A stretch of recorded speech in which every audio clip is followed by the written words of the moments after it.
প্রতিদিনের মতো সেদিনও সোফায় শুয়ে শুয়ে রিলস দেখছিলাম। হঠাৎ কানে কি যেন শব্দ এলো। মনে হচ্ছিল কেউ থপ থপ শব্দ করে আমার পিছন দিয়ে হেঁটে যাচ্ছে। তীব্র আওয়াজে হঠাৎ পিছনে তাকিয়ে আমি যা দেখলাম, ভয়ে আমি দৌড়ে ঘরে চলে এলাম। রুমে এসে প্রথমেই আমি হিসু করে নিলাম, কারণ প্রচণ্ড ভয় পেলে আমার হিসু ধরে যায়। হিসু করার পরে আমি মাম্মামের ওড়না দিয়ে পিটিয়ে বসে থাকলাম। হঠাৎ দেখলাম এক কালো ছায়া আমার দিকে আগাচ্ছে, আর তখনই আমার ঘুমটা ভেঙে গেল।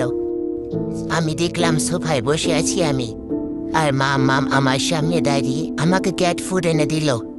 আমি কিছুই বুঝতে পারছি না, তাহলে এতক্ষণ যা দেখছিলাম তা কি সবই আমার স্বপ্ন ছিল? হ্যাঁ, কোনোটাই কি সত্যি না? এরপর আমাকে ক্যাট ফুড খেতে দিল মাম্মাম। ক্যাট ফুড খেয়ে দিয়ে আমি আবারও হিসু করতে গেলাম। গিয়ে দেখলাম একই, আগে থেকেই আমার ট্রেতে কে যেন হিসু করে রেখেছে। তাহলে কি সব সত্যি ছিল?